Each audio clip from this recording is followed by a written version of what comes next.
بسم الله الرحمن الرحيم. الحمد لله رب العالمين، وصلى الله وسلم وبارك على نبينا محمد وعلى آله وصحبه أجمعين. اما بعد، ہم لوگ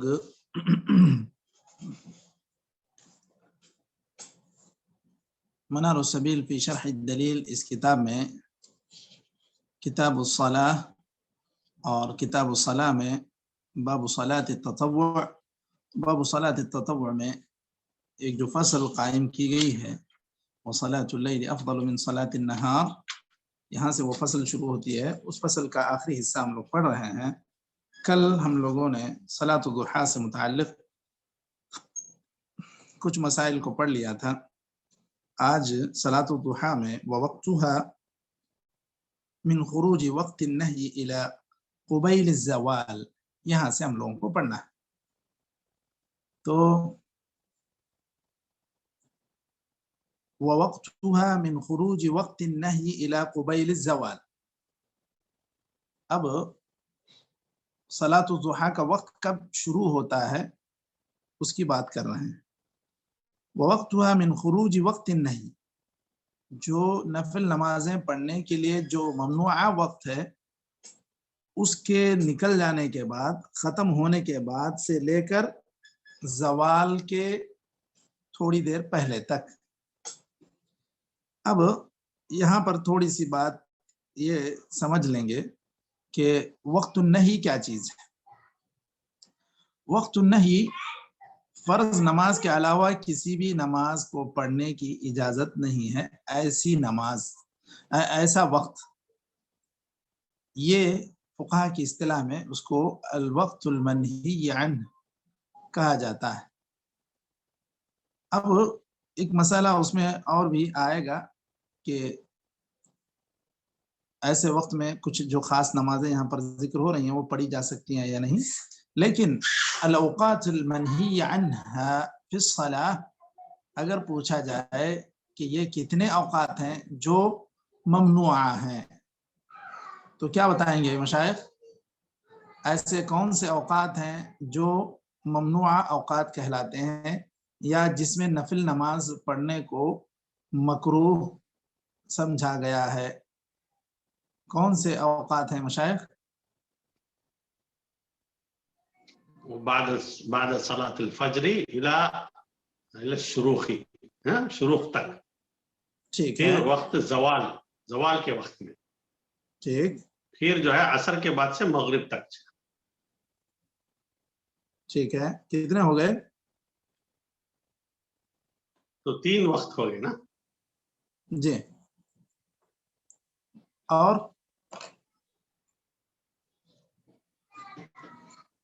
جی دیکھیے، اور کچھ بتانا، اضافہ کرنا چاہیں گے؟ اچھا، وضاحت کیجیے. جی، اگر اس کو مختصر انداز میں کہیں گے تو وہ 3 وقت ہیں، اگر مفصل انداز میں کہیں گے تو 5 وقت ہیں. مختصر انداز اس طرح کہ فجر کی نماز کے بعد سے بالکل سورج بلند ہونے تک، صرف سورج نکلنے تک نہیں، سورج بلند ہونے تک، یہ ایک وقت مان لے. فجر کی نماز کے بعد سے، یا پھر یوں سمجھیے کہ طلوع فجر بھی بعض فقہا نے اس کی تعبیر بھی کی ہے کہ فجر صادق کے بعد سے ہی سوائے راتبۃ الفجر، یعنی فجر کی 2 رکعت کے علاوہ اور کوئی نماز نہیں پڑھی جا سکتی. یعنی 2 رکعت نماز جو فجر کی سنت ہے اس کے علاوہ کوئی نماز نہیں پڑھی جا سکتی. تو اس کو بھی اوقات منہی عنہا من الصلاۃ، یعنی الصلوات التطوعیہ یا صلاۃ التطوع آپ کہیں، وہ نہیں پڑھی جا سکتی. تو بعض لوگوں نے اس کو فجر کے بعد سے کہا، بعض لوگوں نے اس کو کہا طلوع فجر سے لے کر سورج بلند ہونے تک، یہ مختصر انداز میں. اور دوسرا وقت اختصار کے ساتھ اگر کہیں گے تو زوال کا وقت ہے، یہاں تک کہ زوال مکمل ہو جائے، یعنی سورج آسمان کے بیچوں بیچ سے ہٹ جائے. تیسرا وقت ہے عصر کے بعد سے لے کر سورج غروب ہونے کے بعد تک. یہ 3 اوقات اگر آپ مختصر انداز میں کہتے ہیں. اگر اسی کو آپ مفصل انداز میں کہتے ہیں تو اس کو بعض لوگوں نے 5 اوقات بتلایا ہے۔ 5 اوقات کیسے؟ فجر کے بعد سے لے کر سورج طلوع ہونے تک۔ مان لیں سورج کے طلوع ہونے کا وقت آج کل جس اعتبار سے مان لیں 4:50 ہے، 4:50 سورج نکلنے کا وقت ہے، تو فجر کے طلوع ہونے کے بعد سے لے کر 4:50 تک سورج طلوع ہونے کے وقت تک ایک وقت مانا جائے گا، یعنی بعد صلاۃ الفجر الى طلوع الشمس ایک وقت ہے جو وقت منہی عنہ ہے یا ممنوع وقت ہے۔ اور دوسرا وقت من طلوع الشمس الى ارتفاعها قید رمح، ایک نیزے کے برابر اونچا ہونے تک۔ طلوع ہونے کے وقت میں بھی آپ صلی اللہ علیہ وسلم نے نماز پڑھنے سے منع کیا، کیونکہ اس وقت دوسرے کچھ لوگ اس کو جو پوجتے ہیں وہ لوگ بھی عبادت کرتے ہیں، تو ایسے وقت میں ہم لوگوں کا کوئی نماز پڑھنا درست نہیں ہے۔ اس اعتبار سے اس وقت بھی ہمارے لیے نماز منع ہے۔ سورج طلوع ہونے سے لے کر سورج بلند ہونے تک ایک نیزے کے برابر، اس کا اندازہ لگایا جاتا ہے 13 منٹ، یوں سمجھ لیں کہ 15 منٹ، احتیاطی طور پر 15 منٹ۔ سورج کا اگر طلوع آفتاب اگر 4:50 کو ہے تو پھر 4:50 سے 5:05 تک پھر آپ کوئی نماز نہ پڑھیں، تو یہ ہو گیا دوسرا وقت۔ ٹھیک ہے مشائخ، سمجھ رہے ہیں؟ بات واضح ہے؟ جی جی جی بالکل جی، فجر کے بعد سے لے کر طلوع آفتاب تک، پھر طلوع آفتاب سے لے کر سورج بلند ہونے تک، آفتاب بلند ہونے تک، کہاں تک؟ ایک نیزے کے برابر اونچا ہونے تک، تو یہ ہو گئے 2 وقت۔ تیسرا وقت ہے زوال کا وقت، جو بالکل سمجھیں کہ 11 بجے اگر ہماری نماز جو ہے 11:20 کو ہے تو 11:10 یا 11:15 کو زوال کے قریب وقت ہوگا، اور بالکل آسمان کے بیچوں بیچ سورج آئے گا، ایسے وقت میں نماز پڑھنا منع ہے۔ حتی یزول، یہاں تک کہ پھر وہ آسمان کے بیچوں بیچ سے ہٹ جائے، جیسے ہی تھوڑا بھی کسی کا بھی سایہ شروع ہونے لگے گا تو پتہ چلے گا کہ سورج جو ہے ہٹ گیا ہے، تو یہاں تک منع ہے یہ۔ تو یہ ہو گیا تیسرا وقت، زوال کا وقت۔ چوتھا وقت ہے عصر کی نماز کے بعد سے سورج غروب ہونے تک، یہ ہو گیا چوتھا وقت، کیونکہ میں مفصل بیان کر رہا ہوں۔ سورج کے عصر کی نماز کے بعد سے، مثلا مان لیں کہ عصر کی نماز ہوتی ہے 3:30 بجے، یا اذان کے بعد سے جب بھی آدمی نماز پڑھتا ہے اس کے بعد سے بعد صلاۃ العصر 3:30 سے لے کے اگر سورج 6 بجے غروب ہو رہا ہے تو 6 بجے تک کا وقت منع ہے، وقت ممنوع ہے۔ یہ ہو گیا چوتھا وقت۔ اب 6 بجے برابر اگر کوئی آدمی کھڑے ہو کے نماز پڑھنا چاہے اور ایک طرف سے سورج غروب ہو رہا ہو تو پھر یہ بھی منع ہے۔ سورج غروب ہوتے وقت نماز پڑھنا یہ منع ہے، یہ 5واں وقت ہے۔ تو اس طرح پورے 5 وقت، ایک تو فجر کے بعد سے لے کر سورج طلوع ہونے تک، طلوع ہونے سے لے کر اونچا ہونے تک، پھر زوال کے وقت، پھر عصر کے بعد سے سورج غروب ہونے تک، اور سورج غروب ہوتے وقت بھی منع ہے یہاں تک کہ سورج مکمل غروب ہو جائے۔ تو یہ مفصل انداز میں اس کو 5 اوقات شمار کیے ہیں، بس فقہا اگر مختصر انداز میں اس کو کہیں تو 3 اوقات بھی کہہ سکتے ہیں۔ بس آپ کو عصر کے بعد سے لے کر سورج غروب ہونے کے بعد تک، مکمل غروب ہونے کے بعد تک آپ کہیں، اور صبح کے وقت میں آپ کہیں کہ فجر کے بعد سے سورج بلند ہونے تک، اور دوسرا وقت جو درمیان کا ہے وہ زوال کا وقت۔ زوال کے وقت میں نماز پڑھنا منع ہے۔ ٹھیک ہے مشائخ، یہ بات ہو گئی وقت نہی کی۔ بات واضح ہے مشائخ؟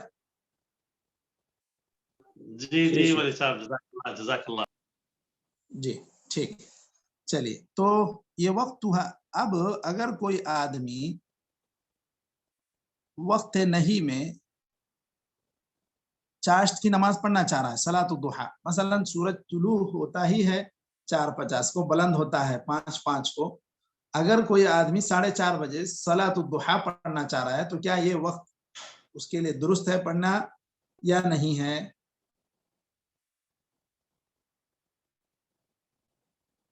شیخ سوال اگین۔ جی صلاۃ الضحیٰ کا وقت جیسا کہ بتایا گیا وقت نہیں کے نکل جانے کے بعد سے زوال سے کچھ دیر پہلے تک. اگر کوئی آدمی سورج طلوع ہونے سے پہلے ہی پڑھنا چاہے تو اس اعتبار سے صلاۃ الضحیٰ اس کی درست ہوگی یا نہیں ہوگی؟ بالکل نہیں ہوگی، واضح ہے بات، بالکل نہیں ہو سکتی ہے، درست نہیں ہوگی. بالکل درست نہیں ہوگی کیونکہ یہ صلاۃ الضحیٰ کا وقت ہی نہیں ہے.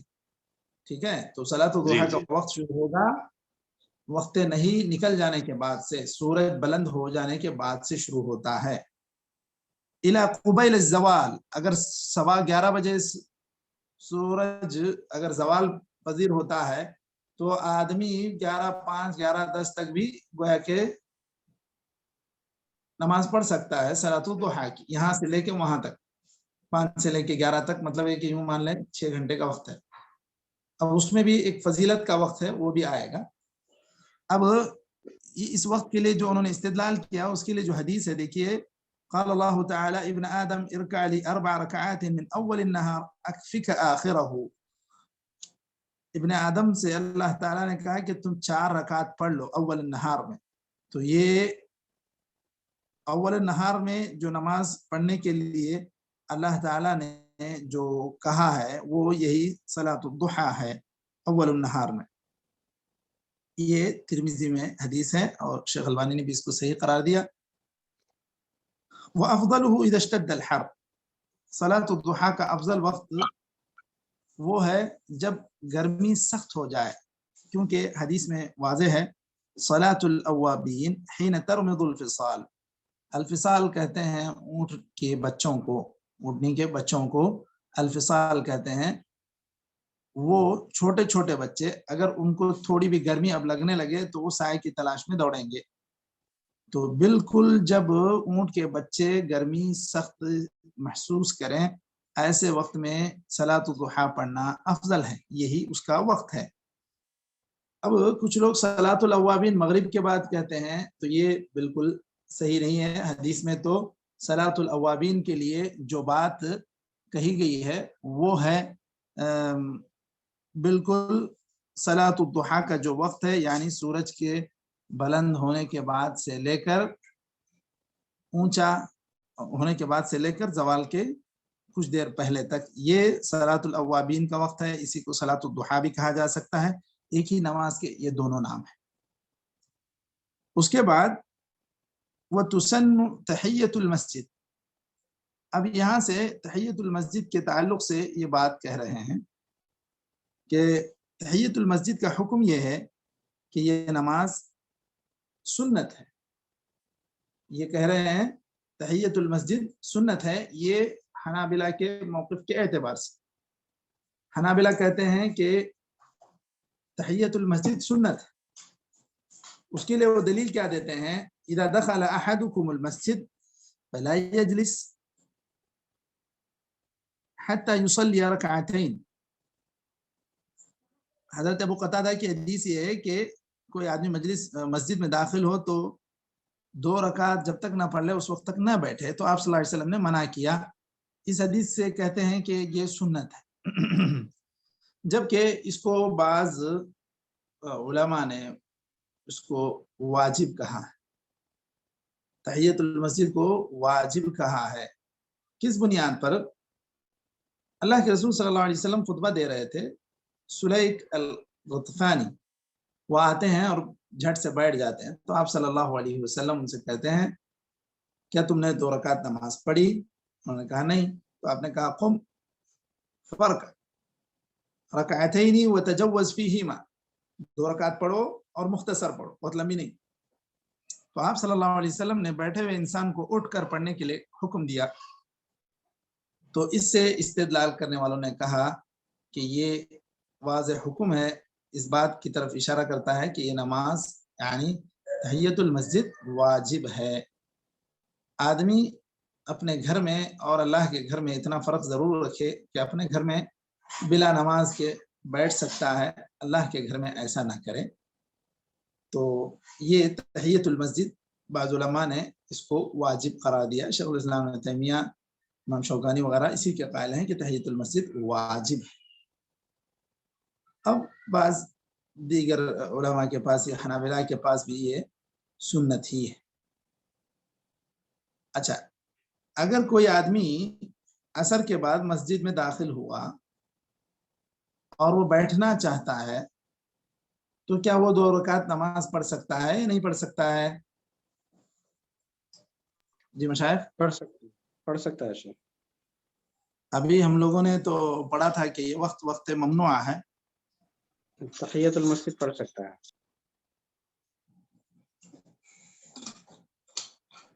جی تحیت المسجد پڑھ سکتا ہے۔ جی کیا وجہ ہے؟ کیا کچھ بول رہے ہیں شیخ؟ سبب کی نماز بولتے ہیں، سبب ہو تو پڑھ سکتے ہیں سب۔ ٹھیک جی بالکل، یہی میں جاننا چاہ رہا تھا۔ اس کو کہتے ہیں صلوات ذوات الاسباب۔ صلوات ذوات الاسباب ایسی نماز جس کا کوئی سبب ہے۔ آپ نے وضو کیا، آپ نماز پڑھنا چاہ رہے ہیں 2 رکعت، مسجد میں داخل ہوئے 2 رکعت پڑھنا چاہ رہے ہیں، تو یہ نماز آپ پڑھ سکتے ہیں۔ اب ایسی نماز جو آدمی کوئی مصروفیت نہیں تھی، اپنے آپ کو کسی عبادت میں مصروف کرنے کے غرض سے یوں ہی بیٹھ کے گھر میں ہی نماز پڑھنا شروع کر لیا، تو یہ ممنوع ہے، کیونکہ اس کا کوئی سبب نہیں۔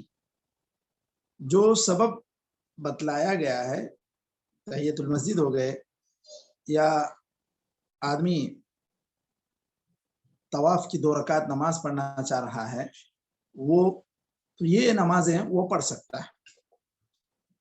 اب آدمی عصر کے بعد طواف کیا تو کیا مطلب اس کا کہ 2 رکعت طواف کے وہ پڑھے گا یا نہیں پڑھے گا؟ پڑھے گا، کیونکہ اس کا ایک سبب ہے، وہ بلا وجہ نہیں پڑھ رہا ہے، تو یہ رکعتي الطواف یہ پڑھے گا، عصر کے بعد کا بھی وقت کیوں نہ ہو وہ پڑھے گا۔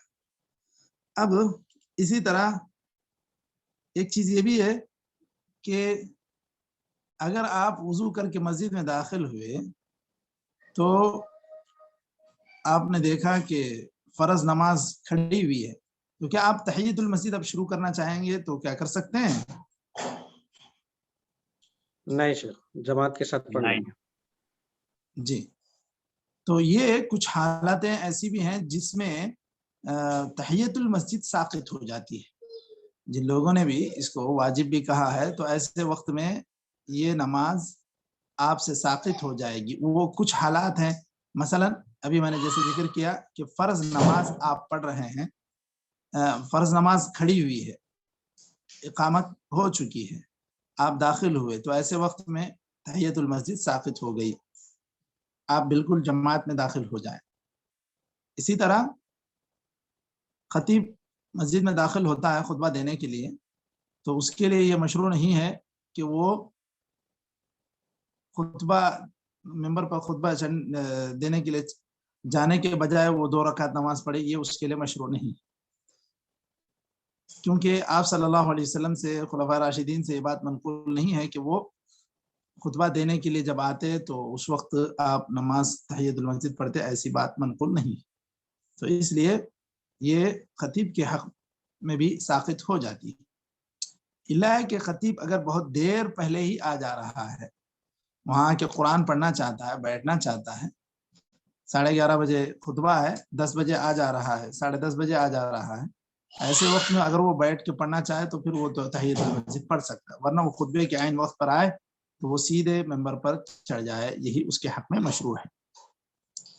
اسی طرح اگر ایک آدمی مسجد میں داخل ہوا، کوئی سنت نماز بھی پڑھ لیا ہے یا نظر کی نماز بھی پڑھ لیا ہے، تو ایسی صورت میں بھی یہ تحیت المسجد ساقط ہو جائے گی۔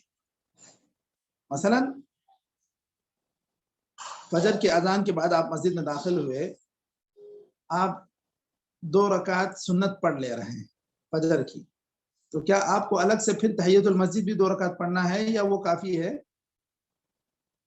وہی کافی ہے شیخ، وہی کافی ہے، تو اس حالت میں تحیت المسجد ساقط ہو جاتی ہے۔ لیکن بعض لوگ الگ سے پڑھتے ہیں، مسجد جی میں میں دیکھتا ہوں 2 رکعت تحیت المسجد پڑھتے ہیں، پھر 2 رکعت سنت پڑھتے ہیں. بعض جو ہے نا لوگ تحیت المسجد بھی پڑھتے ہیں اور 2 رکعت سنت بھی پڑھتے ہیں فجر کی. تو یہ غلط ہے شیخ؟ بالکل غلط ہے، کیونکہ اللہ کے رسول صلی اللہ علیہ وسلم سے سوائے 2 رکعت کے اور کچھ ثابت نہیں ہے. فجر کی اذان کے بعد سوائے 2 رکعت کے اور کوئی نماز ثابت نہیں ہے. تو اگر ایک انسان راتبۃ الفجر پڑھ لیتا ہے تو بھی اس سے یہ تحیت المسجد ساقط ہو جائے گی.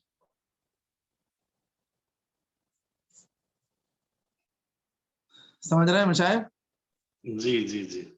یا مان لیں کوئی آدمی بہت لیٹ اٹھا، سو گیا تھا، عصر کی نماز ہی نہیں پڑھا، مغرب کا بھی وقت ہو چلا ہے، مغرب کی اذان ہو گئی، اقامت ابھی دینی باقی ہے. ایسے تو ہونا نہیں چاہیے، اتنی غفلت بھی نہیں ہونا چاہیے.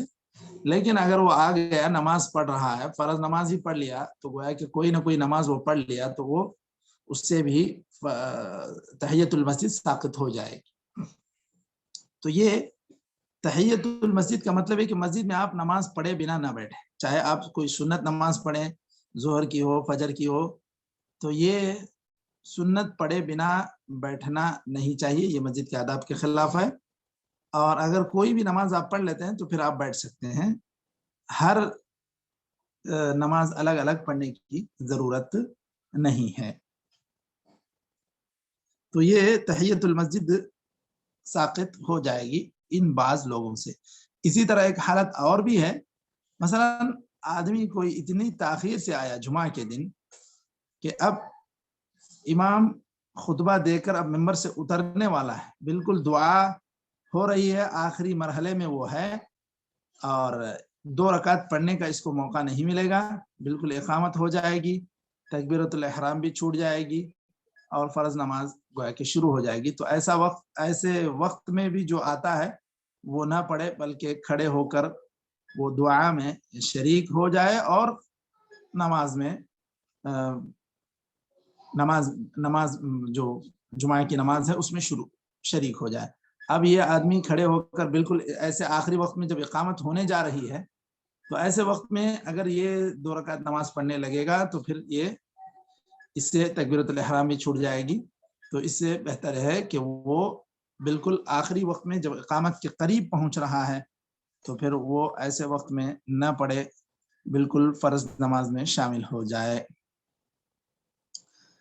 یہ کچھ حالات ہیں جس میں تحیت المسجد ساقط ہو جاتی ہے. اسی طرح تحیت المسجد بھی ذوات الاسباب میں سے ہے، آپ کبھی بھی کسی بھی وقت داخل ہوں آپ پڑھ سکتے ہیں. یہی شوافع وغیرہ کی بھی رائے ہے. اچھا، اس کے بعد سنت الوضو.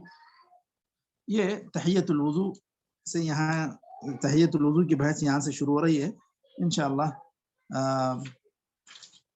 تحیت الوضو اس کی کیا فضیلت ہے؟ حضرت ابو ہریرہ رضی اللہ عنہ سے حدیث مروی ہے کہ نبی کریم صلی اللہ علیہ وسلم نے حضرت بلال سے کہا، اے بلال مجھے بتلاؤ کہ کیا تم ایسا کون سا عمل کیے ہو کہ جس کی وجہ سے میں نے تمہارے چپل کی آواز اپنے سامنے جنت میں نے سنی.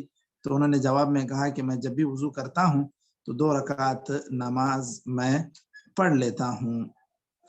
تو یہ ما کتب اللہ لی ان اصلی، یہ بات انہوں نے کہی حضرت بلال نے.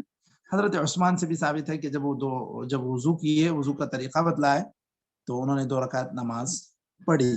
تو اس طرح تحیت الوضو بھی ثابت ہے، یہ سنت ہے.